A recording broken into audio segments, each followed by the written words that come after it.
नमस्कार. सावंतवाडी म्हणजेच सुंदरवाडी, निसर्गाला पडलेलं अत्यंत सुंदर असं स्वप्न. सावंतवाडीच्या उजवीकडे असलेल्या आंबोलीच्या डोंगरांमधून सकाळी सुंदर असं कोवळं ऊन येते आणि सावंतवाडी संपूर्ण सोन्याने झळाळून उठते. आता सध्या देखील याच एका झळाळीची चर्चा सावंतवाडीमध्ये सुरू आहे आणि ती आहे विधानसभेची.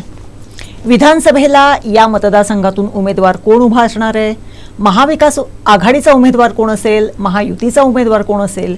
कारण गेली कित्येक वर्ष या सावंतवाडी मतदारसंघांवरती संपूर्ण महाराष्ट्राचं लक्ष आहे.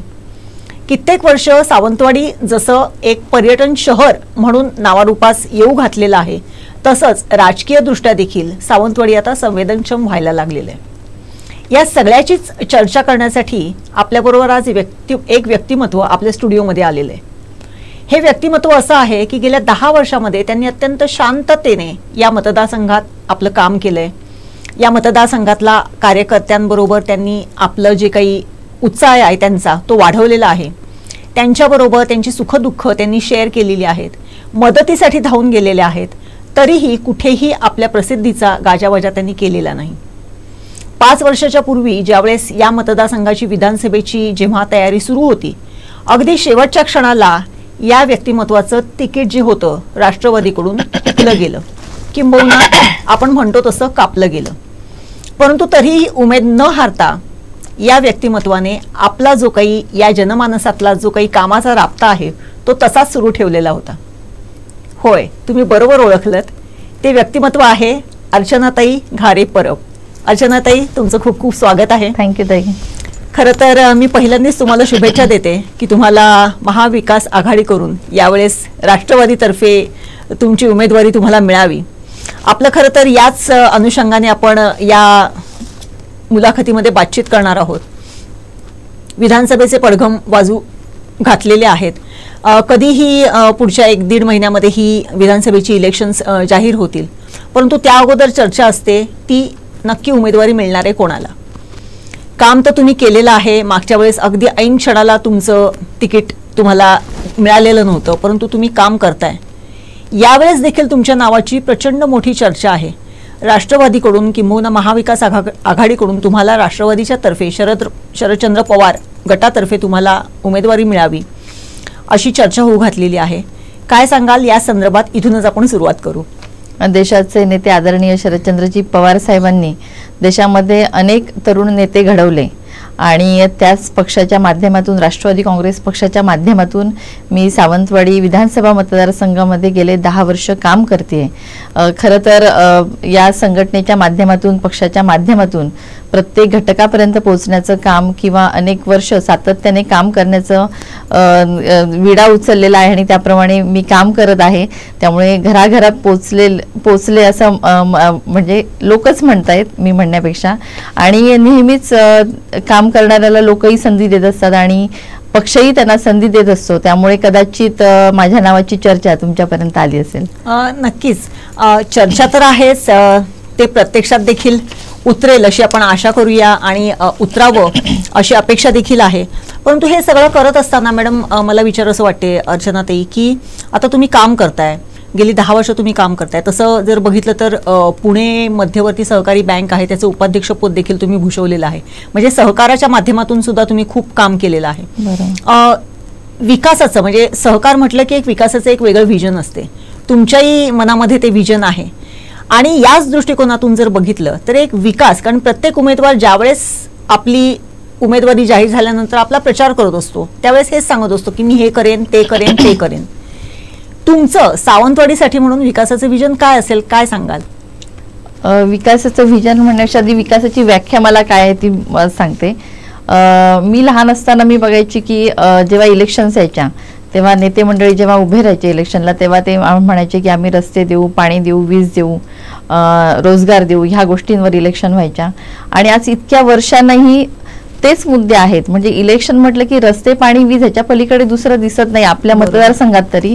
त्यामुळे विकासाची व्याख्या आणि विकास म्हणजे काय तर हे इलेक्शनचे मुद्दे नसले पाहिजे, तेव्हा आपण समजू की खऱ्या अर्थानं त्या मतदारसंघात विकास झाला. खरं तर आपण बघतो की प्रत्येक ठिकाणी आज रोजगारासाठी आपली मुलं बाहेर जात आहेत आणि कितीतरी गोष्टी आज आरोग्याच्या विषय असतील, प्रत्येक ठिकाणी अशा अनेक गोष्टी आहेत आपल्या मतदारसंघात जेणेकरून सगळ्यांना त्याला सामोरं जावं लागतं. आज आपण बघतो की विकास अजून कसा म्हणू शकतो आपण की आज आपली मुलं बाहेर जातात, हे जर जर्मनीवरनं लोक जर इथे जॉबसाठी आली तर तो विकास म्हणायला लागेल. आपण म्हणतो 3 महिन्यात आता जर्मनीचा एक कोर्स येणार म्हणजे आहे, शिकायचं सुरू आहे आणि त्याच्यातनं मुलं चांगली नोकरीला लागतील जर्मनीमध्ये असं म्हटलं जातं. पण असं लोकप्रतिनिधींनी इथल्या सांगितलेलं आहे, पण मला वाटतं नुसतं KG व्हायला पण 9 महिने लागतात. तर 3 महिन्यात आमची मुलं कशी एवढी सुपर शिकून जर्मनीला जातील. मग जर्मनीवरनं लोक जेव्हा इथे येतील तो खरा विकास असेल. आणि खऱ्या अर्थानं अनेक गोष्टी आहेत, विकासाच्या व्याख्या म्हणायला गेलं तर बऱ्याच आहेत. आज आपण बघतो की 15 ऑगस्ट 26 जानेवारी आपण पूर्ण देशामध्ये प्रजासत्ताक दिन आणि स्वातंत्र्य दिन अतिशय उत्साहाने साजरा करत असतात. पण आपल्या मतदारसंघामध्ये त्या दिवशी लोक आशेने बसतात की बाबा काहीतरी आमचं आंदोलन आहे, आमच्या काहीतरी अडचणी आहेत, जेणेकरून अधिकारी येतील, नेते मंडळी येतील, त्यांच्या नजरेला आम्ही पडू आणि आमचं काम होईल. म्हणजे 15 ऑगस्ट आणि 26 जानेवारीला ज्या दिवशी आपला एखादा नागरिक जो कोणी बसणार नाही आंदोलनासाठी तो दिवस विकासाचा असेल. म्हणजे विकासाच्या व्याख्या अशा आहेत आणि ते माझं विजन आहे की अशा पद्धतीने विकास झाला पाहिजे आणि ह्या गोष्टींसाठी लोकांना लढावं आणि रडावं लागणार नाही, तर तो खऱ्या अर्थानं विकास झाला असेल. आज MSEB सारख्या गोष्टी आहेत, रात्र आपल्या लोक काळोखात असतात, म्हणजे आज लाईटसाठी रडावं लागतं. ह्या सगळ्या गोष्टींचं समोर आपल्या लोकांना जावं लागतं आणि खऱ्या अर्थानं ह्या सगळ्या गोष्टी झाल्या तरच कुठेतरी विकास होईल असं मला वाटतं. नक्कीच. म्हणजे तुमचं जे आता जे तुम्ही म्हणालात की लोकांना रडावं आणि लढावं लागणार नाही, तो दिवस माझ्या दृष्टिकोनातून विकासाचा असेल. निश्चितच आपण त्याची अपेक्षा करू. खरं तर गेल्या कित्येक वर्षामध्ये आपण हे असं बघितलेलं आहे की लोक जे तुम्ही सांगितलं की 15 ऑगस्ट आणि 26 जानेवारीला रेकॉर्ड ब्रेक म्हणजे दिवसेदिवस उपोषणांची संख्या, त्या दिवशी आंदोलनांची संख्या ही वाढत चाललेली आहे. म्हणजे एक वेळ अशी होती की तब्बल 148 उपोषणं ओरोसला झालेली होती 15 ऑगस्टच्या दिवशी आणि त्याच्यावरती तोडगा काढण्यासाठी अक्षरशः अधिकाऱ्यांची त्रेधा उडालेली होती. तो जर नसेल तो खरंच तो एक सुदिन असेल असं आपण म्हटलं तर वावगं ठरणार नाही. हे सगळं झालं सामाजिक माध्यमातून मॅडम. म्हणजे अशा पद्धतीने जेव्हा करतो म्हणजे तुमचा पिंड सोशल आहे, तुम्ही त्या माध्यमातून काम करताय. परंतु अर्चनाताई घारे ज्यावेळेस पक्षीय दृष्ट्या या रणांगणामध्ये उतरण्यासाठी सिद्ध झालेले आहेत, तसं बघायला गेलं तर सावंतवाडी मतदारसंघ हा राष्ट्रवादीचा होता एकेकाळी. त्याच्यानंतर दीपक केसरकरांनी शिवसेनेमध्ये प्रवेश केला, हा शिवसेनेचा मतदारसंघ झाला. आता देखील शिवसेनेच्या माध्यमातून याच्यावरती आपलं जे काय आहे म्हणजे आपलं प्रतिनिधित्व असावं ह्याच्यासाठी अट्टास केला जातोय. या सगळ्या प्रक्रियेमध्ये राष्ट्रवादी शरदचंद्र पवार गटाच्या उमेदवार म्हणून तुम्ही जेव्हा निवडणुकांना सामोरा जाल, राष्ट्रवादीची गेल्या 10 वर्षातली जी काही या मतदारसंघावरची असलेली पकड जी आहे ती कुठेतरी थोडीशी कमी झाली आहे, लोकांपर्यंत पोहोचण्यामध्ये आपण थोडेसे कमी झालोय असं तुम्हाला वाटते की तुमच्या माध्यमातून तुम्ही हे सातत्य कायम ठेवलेले आणि राष्ट्रवादी आणि शरदचंद्र पवार हे नाव जनमानसापर्यंत पोहोचण्यामध्ये यशस्वी झालेले आहात? 100% राष्ट्रवादी काँग्रेस पार्टीचं काम म्हणजे आदरणीय शरदचंद्रजी पवार साहेबांना कोकणबद्दल जबरदस्त आस्था आहे आणि त्यांच्या कामातून हे सातत्याने दिसत आलेलं आहे.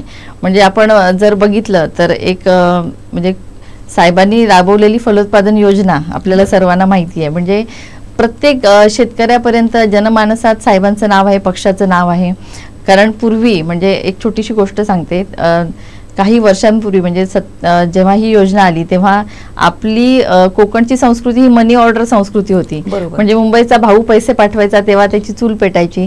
पण त्याच्यानंतर बारामतीतल्या जन्माला आल्या माणसाला, शरद पवार नावाच्या माणसाला कळलं की आपल्या कोकणच्या शेतकऱ्याला काय हवंय आणि ती फलोत्पादन योजना त्यांनी तेव्हा आणली.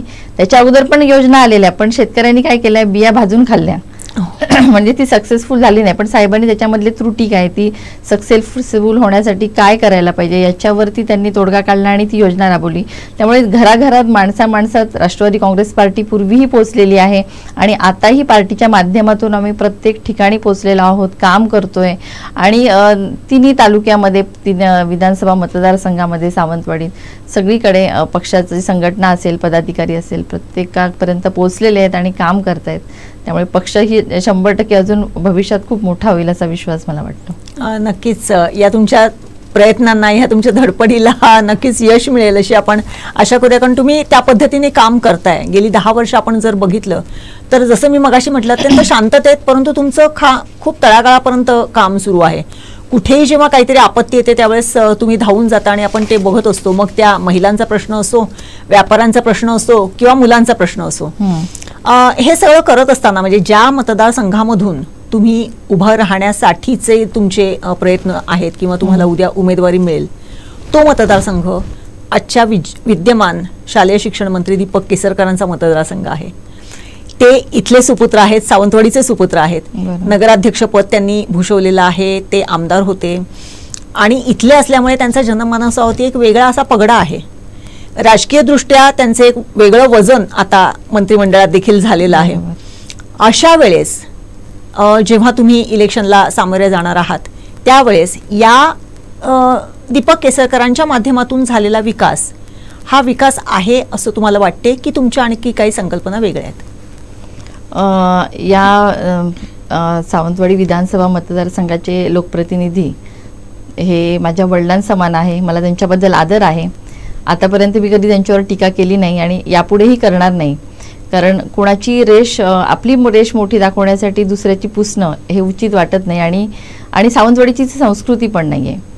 तर एक वेळ आपण धरून चालू की सावंतवाडीचा विकास झालाय असं धरून चालू, पण जर सावंतवाडीचा जर विकास झालेला आहे तर मग आपले कितीतरी म्हणजे रुग्ण किंवा काही ॲक्सिडेंट झालं, काय झालं तर इथे ती सुविधा नाही आहे आरोग्याची. त्यांना गोव्याला जावं लागतं, बांबोळीला जावं लागतं, कोल्हापूरला, पुण्याला, मुंबईला जावं लागतं.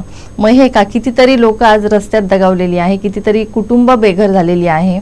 म्हणजे ह्याला विकास म्हणायचा का किंवा हे त्यांचं यश आहे का? नाही. आज रोजगारासाठी आज मुलं बाहेर जात आहेत. आपली मुलं जी बाहेर जातात त्यांची अवस्था आपण बघायला पाहिजे. इथे अभिमानाने सांगतात आई की माझा मुलगा पुण्याला आहे, मुंबईला आहे, माझा मुलगा दिल्लीला आहे, माझा इकडे फॉरेनला आहे. पण तिथे त्यांना काय फेस करावं लागतं? कितीतरी मुलांना तिथे हॅरेसमेंट सहन करावी लागते, कित्येक दिवसांचा पगार मिळत नाहीये, पडेल ते काम करावं लागतं आणि खरंच त्या मुलांना खूप त्रास होत असतो. त्यामुळे आज रोजगार इथे का नाहीये? रोजगारासाठी का वणवण भटकावं लागतंय? आज मला वाटतं मागच्या 5 वर्षात सगळ्यात जास्त फोन हे रोजगारासाठी मला आलेले आहेत. म्हणजे मुलांना अतिशय त्रास यामध्ये होतोय. किती आजही पाऊस आला तर आपण बघतोय की लगेच सावंतवाडीमध्ये पाणी साठतं. आज अरुंद गटर आहेत तिथे.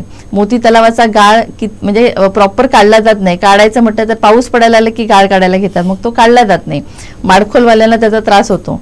सावंतवाडीत पाणी तुंबतं. म्हणजे ह्या कितीतरी महत्त्वाच्या गोष्टी आहेत. म्हणजे सावंतवाडी शहरातल्या नागरिकांना त्याचा त्रास होतो. आज दोडामार्ग बघितलं तर किती वर्ष तोच विषय, हत्तींचा विषय, विजेचा विषय. हत्ती तर आता त्यांची पिल्लं पण आली, त्यामुळे ती नागरिकांना त्रास देत आहेत. म्हणजे शेतकऱ्यांनी जगायचं कसं? आज पिकाला हमी भाव नाहीये. आज आपला काजू आहे त्याच्यासाठी शेतकरी आंदोलनाला बसतात. आंब्याला कशालाच हमी भाव नाहीये. सुपारी त्या पीक विम्यामध्ये त्याचा समावेश नाहीये. अशा कितीतरी गोष्टी आहेत. म्हणजे शेतकऱ्यांना पण आज रस्त्यावर बसावं लागतंय. त्यामुळे हे सगळं विचार करता असं वाटतं का विकास झालाय का? म्हणजे रोजगार, आरोग्य, सगळ्याच ह्या गोष्टींचा विचार केला तर लोकच सांगतील की विकास झालाय की नाही आणि त्यांना यश मिळालंय की नाही हे लोकच सांगू शकतात. नक्कीच. आता जो तुम्ही प्रश्न उपस्थित केला तो खरंच महत्त्वपूर्ण आहे की सावंतवाडी शहर आणि इतर 3 तालुके म्हणजे दोडामार्ग म्हणा, सावंतवाडी म्हणा, खुद्द आणि वेंगुर्ला म्हणा, या 3ही तालुक्यांमधला खरंच शाश्वत विकास झालेला आहे का? हे तर खरं आता पर्यटनाचा एक विषय राहिला. त्याच्यामध्ये पर्यटन देखील आहे. पर्यटन समृद्ध तालुके आहेत. सगळ्यात महत्त्वाचं म्हणजे पर्यटन जिल्हा म्हणून 97 साली आपला झाला, पण त्यानंतर पर्यटनासाठी जे इन्फ्रास्ट्रक्चर पाहिजे ते डेव्हलप झालेलं नाहीये. वर्ल्ड क्लास टुरिझम काहीतरी डेव्हलपमेंट व्हायला पाहिजे होती, त्याची पॉलिसी डेव्हलप व्हायला पाहिजे होती, ती झालेली नाहीये. म्हणजे आपले जे बाहेरचं लोक जे येतात फिरण्यासाठी ते त्यांना बीचवर गेलं समजा तिथे शिरोड्याला किंवा तिथे काय मक्याचं कणीस आणि वडापाव ह्याच्या व्यतिरिक्त काय खायला मिळतं? म्हणजे लोकांना कुठेतरी काहीतरी चांगलं मिळालं पाहिजे. आज आपण बघतो की आपल्याकडे भालेकर आहे, कितीतरी लोक तिथे नाव काढतात, जेवायला येतात. अशा कितीतरी अजून युनिट्स म्हणजे 100हून असे अनेक वेगवेगळे युनिट्स आपले पाहिजे होते जेणेकरून त्याची जाहिरात झाली असती, कारण आपल्या निसर्गाने भरभरून दिलेला आहे आपल्या कोकणाला, पण त्याचा पुरेपूर वापर इथल्या लोकप्रतिनिधींनी केला पाहिजे आणि त्याच्यामुळे तर विकास होणार आहे ना. इथे लोक आली पाहिजेत, रोजगार वाढला पाहिजे आणि तो ह्याच्यातनंच वाढणार आहे जेव्हा येणार बाहेरची लोक आपला निसर्ग बघायला आणि हे सगळं आपण त्यांना देऊ शकू. माउथ पब्लिसिटी व्हायला पाहिजे, इन्व्हेस्टमेंट समिट्स व्हायला पाहिजे, जेणेकरून इथे इन्व्हेस्टमेंट होण्यासाठी काय करावं लागेल, किंवा एखादा IT हब व्हायला पाहिजे इन्फ्रास्ट्रक्चर डेव्हलपमेंट करून. त्याच्यानंतर बऱ्याच गोष्टी आहेत, म्हणजे इंडस्ट्रियल कॉरिडॉर डेव्हलप व्हायला पाहिजे. आपल्याकडे समुद्र किनारा आहे, कार्गो शिप, हे सगळं आपण करू शकतो, म्हणजे वाहतूक त्या मार्गे पण आपण करू शकतो आणि आपल्याकडे सगळं आहे, देवाने भरभरून दिलेलं आहे. फक्त त्याचा योग्य तो वापर करून त्या पॉलिसीज डेव्हलप होऊन त्या अस्तित्वात आणि अंमलात आणल्या पाहिजे प्रत्यक्षात, तरच ते होऊ शकतं. नक्कीच, आणि त्या माध्यमातूनच ह्या मतदारसंघाचा विकास होऊ शकेल.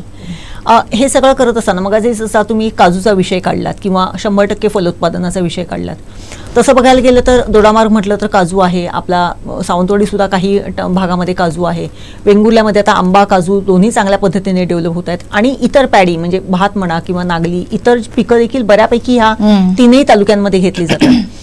परंतु त्या मानाने म्हणजे इथले जे शेतकरी आहेत, आपल्याकडे कॅश क्रॉप जरी ही 2-3 असली तरी तुम्ही म्हणाल तसं हमी भाव अद्याप मिळालेला नाही किंवा पॅडीला तेवढा चांगला दर मिळत नाही. त्यामुळे इथला सर्वसामान्य शेतकरी आहे तो अजूनही तसाच राहिलेला आहे. त्याचा जो आर्थिक स्तर उंचावायला पाहिजे, जसं पश्चिम महाराष्ट्रामध्ये छोट्यातला छोटा शेतकरी देखील समृद्ध असतो, परंतु ती स्थिती अजून आपल्या इथल्या शेतकऱ्यांकडे आलेली नाही. यासाठी ह्या शेती समृद्ध जिल्हे शेती समृद्ध मतदारसंघ असून सुद्धा त्याची आयडेंटिटी अजून शेती समृद्ध मतदारसंघ म्हणून होऊ शकत नाहीये. या संदर्भात काय सांगाल? आता परवा मी नेमळ्यामध्ये गेलेले कौल फॅक्टरीच्या तिथे, तर त्यांची सगळ्यांची इच्छा आहे की तो अजून मोठा होऊ शकतो, कारण आता आपली कौल आहे ते बाहेर पण जातात, पुणे, मुंबई आणि बऱ्याच ठिकाणी त्यांना ऑर्डर पण असतात. तर मग ती सहकार्याच्या तत्वावरती उभी राहिलेली एक फॅक्टरी आहे. अशा सहकारी तत्वावर अनेक गोष्टी आपण करू शकतो. म्हणजे सहकार क्रांती जी म्हणतात, जी आपण म्हणतो की वरच्या भागात पश्चिम पट्ट्यात झालेली आहे, पश्चिम महाराष्ट्रात झालेली आहे, ती आपल्याकडे का नाही होत? आता ती होण्यासाठी कुठेतरी सहकार क्रांती करण्यासाठी तसं नेता आपल्याकडे आहे. आदरणीय शरदचंद्रजी पवार साहेब आहेत, सगळ्या देशाला माहिती आहे की साहेबांचं काम, आणि त्यांच्या मार्गदर्शनाखाली इथे बऱ्याच गोष्टी अजून होऊ शकतात. मग सहकारातली क्रांती, वेगवेगळ्या गोष्टी, एखादं जसं साहेबांनी इंझवडीला IT हब केला, आपण माहिती आहे, तिथे म्हणजे 1 गुंठा जागा घ्यायची तर 50,000 होती आणि आता घ्यायला गेलं तर ती 10 कोटीच्या बाहेर गेलेली आहे. म्हणजे हा विकास तिथे झालेला आहे. मग तिथे त्या छोट्याशा गावात हे IT हब झालं, तसं आपल्याकडे का नाही? मग ते पण आपण करू शकतो. म्हणजे अशा अनेक गोष्टी, म्हणजे सहकारची क्रांती असेल, अनेक गोष्टी ते करता येण्यासारखे आहेत. म्हणजे थोडक्यात व्हिजन जे पाहिजे होतं ते त्या व्हिजनने आपल्याकडे काम झालेलं नाही असं तुम्हाला म्हणायचंय. हे सगळं करत असताना आणखीन पुन्हा एकदा आपला हा जो मतदारसंघ आहे तो आणखीन एका गोष्टीने समृद्ध आहे, आणि ते म्हणजे पर्यटन. सगळ्यात सुंदर सुंदर पर्यटन स्थळं ही ह्या 3 तालुक्यांमध्ये आहेत. मग आंबोलीसारखं हिल स्टेशन असो, वेंगुर्ल्याचे समुद्रकिनारे असोत, दोडामार्गचा मांगेलीचा धबधबा असो, किंवा कसई मंदिर असो, महादेवाचं मंदिर असो, अनेक म्हणजे तिथली देवळं किंवा सावंतवाडीतली मंदिरं असोत, वेंगुर्ल्यातली मंदिरं असोत, ही अत्यंत बघण्यासारखी आहेत. परंतु जसं तुम्ही म्हणालात की 1997 मध्ये डिक्लेअर होऊन सुद्धा तेवढासा विकास पर्यटनाच्या माध्यमातून देखील झालेला नाही. सावंतवाडी शहर तर पर्यटनाचं एक हब आहे. इथली खेळणी म्हणा, राजवाडा म्हणा, किंवा बाकीच अगदी मोती तलावापासून अनेक छोट्या मोठ्या गोष्टी ज्या आहेत की ज्या पर्यटकांना अपील होतात. इथली खाद्य संस्कृती म्हणा. मग याच्यासाठी काय करायला पाहिजे? कारण हे जसं म्हणाल तसं अजूनही ते उपेक्षित आहेत. अजूनही आपण जो गोवा आपल्या जवळ आहे 50 किलोमीटर अंतरावरती, त्याने जे काही साध्य केलेलं आहे पर्यटनाच्या माध्यमातून, ते अजून आपण साध्य करू शकत नाहीये. काय अडथळे असतील असं वाटते, आणि तुम्ही याच्यातून जर पुढे जायचं असेल तर तुम्हाला काय वाटते, काय करायला पाहिजे? मागे काही दिवसांपूर्वी, मला वाटतं महिन्यांपूर्वी, इन्फोसिसच्या फाउंडर आपल्या सुधा मूर्ती आलेल्या होत्या आपल्या कोकणामध्ये. तर त्यांनी बघितलं, कोकण फिरल्या आणि त्यांना ते खूप छान वाटलं. त्या म्हणाल्या कोकण म्हणजे स्वर्ग आहे, पण या स्वर्गात जाण्याचा रस्ता मात्र खड्ड्यांचा आहे, असं त्या म्हटलेलं आहे. त्यांचं वाक्य आहे. म्हणजे एवढ्या मोठ्या व्यक्तींनी हे वाक्य बोललेलं आणि ते खरंच आहे. त्यामुळे तुमचा प्रश्न तोच होता ना, पर्यटनाच्या दृष्टीने. तर पर्यटनाच्या दृष्टीने जर डेव्हलपमेंट करायची असेल तर आपल्याला सगळ्या घटकांना बरोबर घेतलं पाहिजे. मग व्यापारी असेल, शेतकरी असेल, प्रत्येक घटकाला बरोबर घेऊन त्यांच्यातनं आपल्याला सगळ्यांनी एकत्र येऊन त्याच्यावर पॉलिसी केली पाहिजे आणि इंटरनॅशनल लेवलला किंवा वर्ल्ड क्लास टुरिझम मग अशी म्हटल्याप्रमाणे तसं आपल्याला एखादी पॉलिसी डेव्हलप करून पर्यटनासाठी म्हणजे तरुण उद्योजकांना किंवा त्यांच्यासाठी काहीतरी पॉलिसीज, एखादं हॉटेल त्यांनी केलं तर त्याला काही अनुदान किंवा ह्या गोष्टी आपण जर केल्या तर पर्यटनसाठी डेव्हलपमेंट होऊ शकते. नक्कीच. आणि त्याच्यासाठी सिस्टमॅटिक एक नियोजन करण्याची आवश्यकता आहे. मॅडम, आपला जिल्हा तसा बघितला तर अत्यंत हुशार माणसांचा जिल्हा, बुद्धिमानांचा जिल्हा म्हणून म्हटलं जातो. बरोबर. आपण गेल्या काही वर्षांमध्ये बघतोय 10वीच्या परीक्षेत, 12वीच्या परीक्षेत, स्पर्धा परीक्षांमध्ये देखील आपली मुलं बऱ्यापैकी यश मिळवू लागलेली आहेत.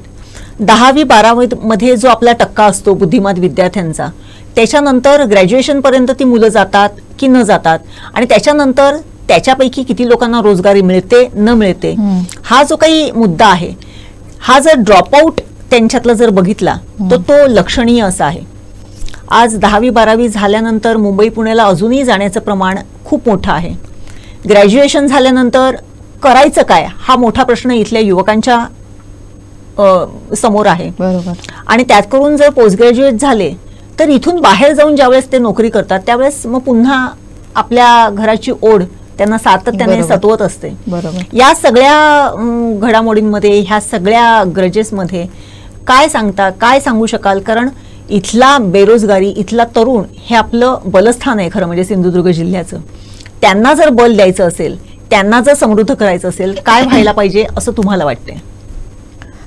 आपल्या कोकणमध्ये अतिशय हुशार मुलं जन्माला येतात हे आपल्याला माहिती आहे. अतिशय रत्न गुणवंत या कोकणने दिलेली आहेत.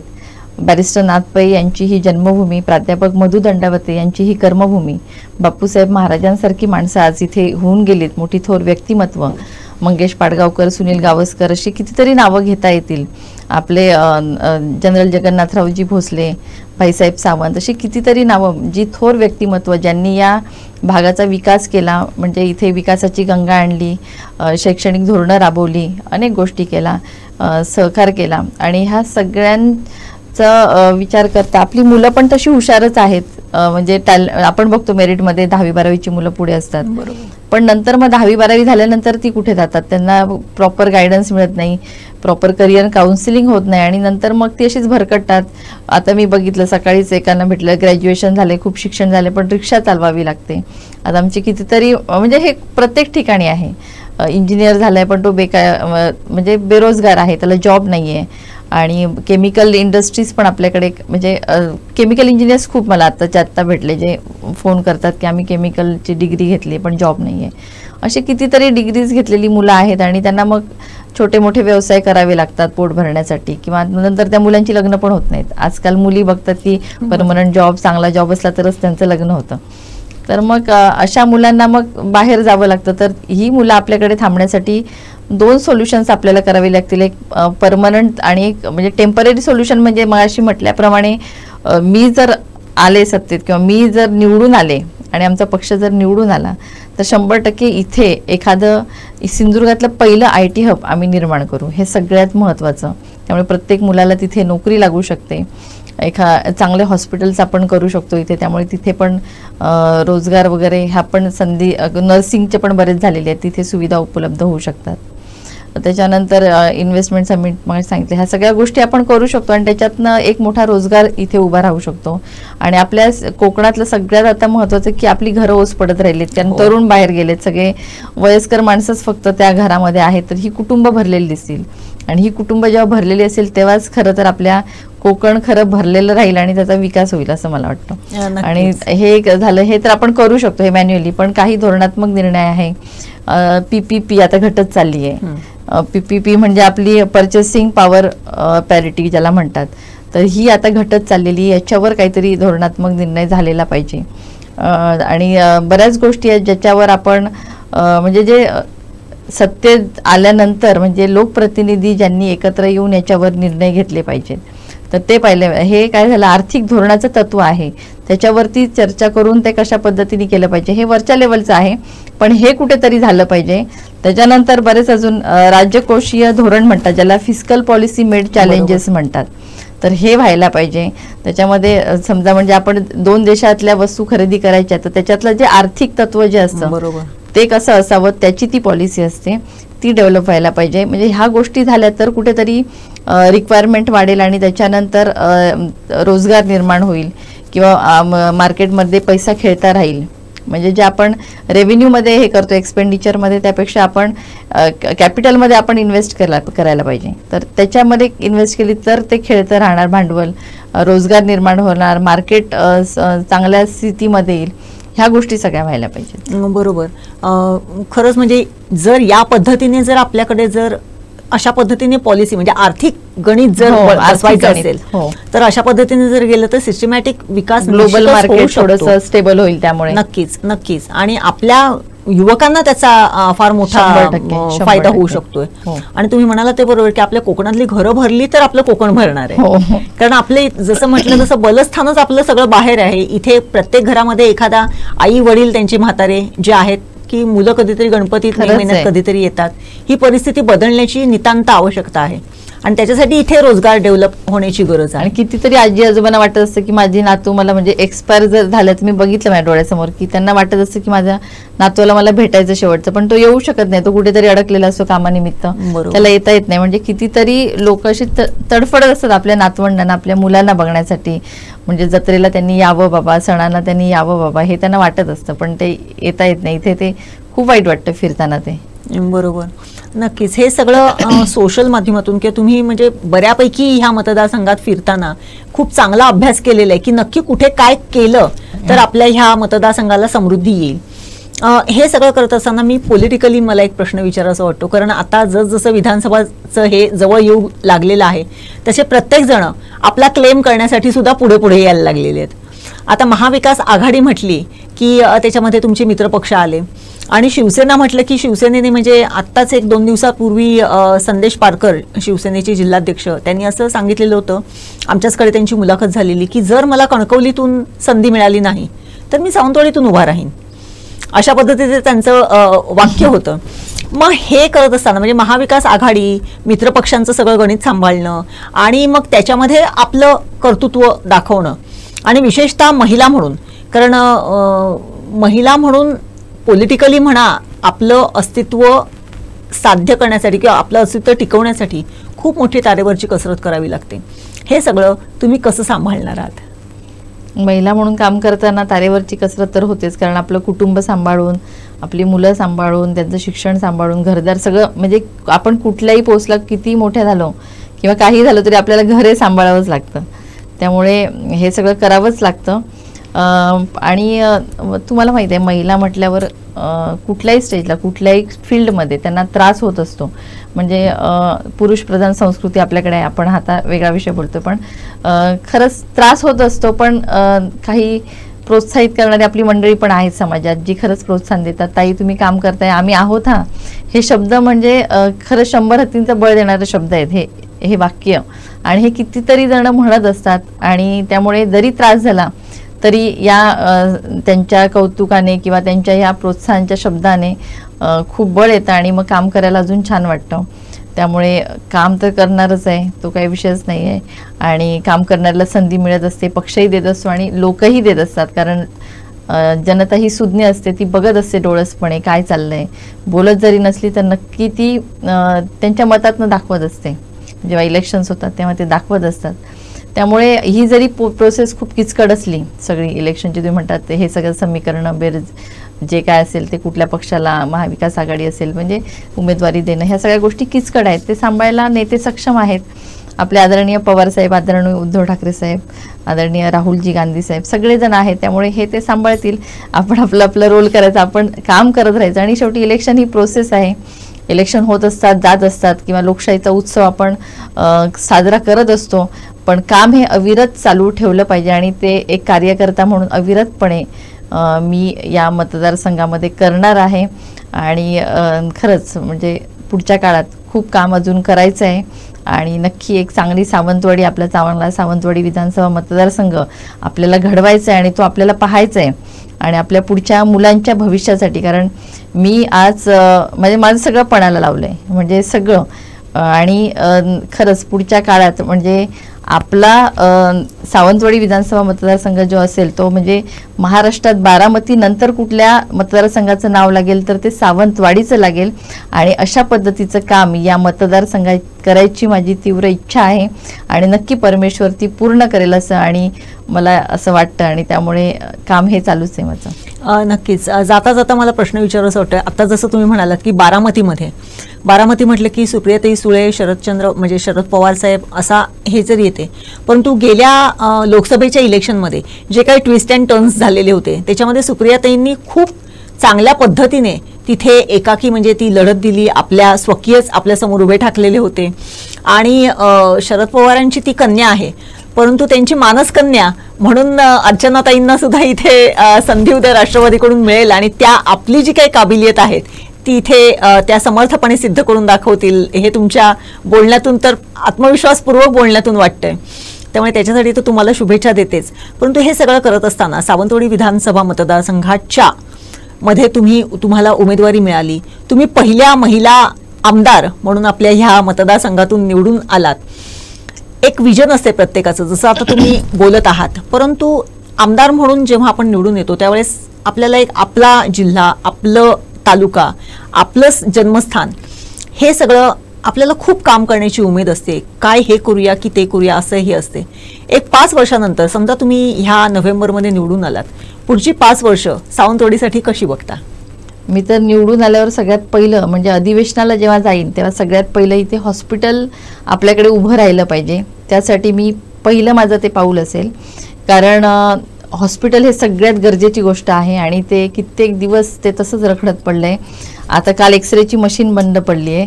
सगळी उपकेंद्राची काय अवस्था आहे ती मला माहिती आहे. परवा मळेवाडला गेलेली, तिकडे दोडा मारला तर 95 डिलेव्हरीचे पेशंट आलेत, त्यातले 82 तर बाहेर घालवलेत गोवा बांबुळीला. म्हणजे साध्या मच्छरदाण्या, नेट नाही आहेत डेंग्यूच्या पेशंटसाठी, फक्त 2 नेट आहेत तिथे, बघून आले, जाळ्या नाही आहेत. म्हणजे खूप वाईट परिस्थिती आहे. त्यामुळे मी पहिलं माझं काय असेल तर ते हॉस्पिटल झालं पाहिजे. आणि माझ्या कुटुंबातही तसे 2 मोठे धक्के मला बसलेले आहेत, ते मी आता सांगणार नाही कारण मला भावनिक होऊन मतं मागायची नाही आहेत आणि त्याचं राजकारण पण करायचं नाही. पण हे प्रत्येकाच्या घरात झालं असणार, कुठे ना कुठे कोणाच्या तरी बाबतीत हे घडलेलं असणार आहे. त्यामुळे ती सगळ्यात काळाची गरज आहे. ते हॉस्पिटल कुठे वेतेला होऊ नाही तर इथे होऊ, पण ते केलं पाहिजे आणि ते करणार हे सगळ्यात पहिलं असणार आहे माझं काम. आणि दुसरं रोजगाराचं मी सांगितलंय, सावंतवाडीचं जे सांगितलं त्या गोष्टी, गटर असेल, गाळ काढणे, हे आता नेहमीच्या रुटीनच्या गोष्टी आहेत आणि ह्या सगळ्या आपण पहिल्या 5 वर्षात करणार, हा माझा शब्द आहे. नक्कीच. आपण आत्ताच बघितलं अर्चनाताई माझ्याबरोबर बोलत होत्या. मी बोलत असताना त्यांना मी एक थोडंसं मार्क करत होते. जे अत्यंत धोरणी मुत्सद्दी असा राजकारणी असतो त्याच्यातला कुठलाही लवलेश अर्चनाताईंच्या बोलण्यातून मला त्यांच्या बोलताना जाणवत नव्हता. खरंच असा राजकारणी माणूस असू शकतो का हा देखील प्रश्न माझ्या डोक्यामध्ये त्यावेळेस येत होता. परंतु हे खरं आहे, अर्चनाताईंसारखी एक व्यक्ती की जी गेली काही वर्ष या मतदारसंघामध्ये काम करते, अत्यंत स्वतःचं तन मन धन अर्पून तिथे काम करते, कुठल्याही गरीब सरीब व्यक्तीच्या मदतीला धावून जाते, परंतु हे सगळं करत असताना तिचे पाय मात्र अजूनही तसेच जमिनीवरती आहेत. आणि हे त्यांच्या बोलण्यातलं साधेपण, त्यांचं विजन आणि सावंतवाडी मतदारसंघाबद्दल असलेली त्यांची निष्ठा आणि त्यांचा जिव्हाळा त्यांच्या बोलण्यातून पदोपदी मला इथे जाणवत होता.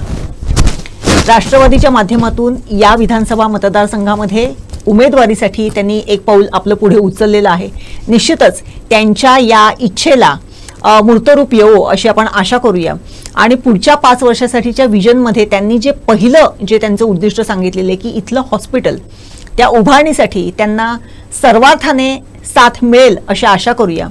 आणि अर्चनाताईंना याच्या पुढे जर संधी मिळाली तर निश्चितच त्या ह्या सगळ्या गोष्टी समर्थपणे पेलवतील देखील आणि करतील देखील असा विश्वास आपल्याला ह्या सगळ्या त्यांच्या बोलण्यामधून ठाई ठाई जाणवत होता. अर्चनाताई, तुम्ही आज आमच्या स्टुडिओमध्ये आलात, खूप छान दिलखुलास काही हे न करता अत्यंत साधेपणाने बोललात, परंतु अत्यंत हृदयापासून बोललात. त्यामुळे हे जे काही तुमचं इथल्या मतदारसंघाशी असलेली जी काही जवळीक आहे, ज्या काही बांधिलकी आहे ती त्या सगळ्या गोष्टींमधून दिसत होती. तुमच्या ज्या काही मनोकामना आहेत त्या परमेश्वर पूर्ण करो अशी आपण आशा करूया, त्याच्याकडे तसं मागणं मागूया. आणि पुढच्या वेळेस ज्यावेळेस आपण उमेदवार म्हणून तुमची मुलाखत घेऊ त्यावेळेस आपल्याला राजकीय दृष्ट्या कशा पद्धतीने तुमची व्यूहरचना असेल या संदर्भात आपण निश्चितच चर्चा करू आणि पुढच्या वेळेस आमदार म्हणून आम्हाला तुमचा सत्कार करायला देखील आवडेल. याच शुभेच्छांनी आपण आज तुमचा निरोप घेतोय. धन्यवाद. Thank you very much. Thank you madam.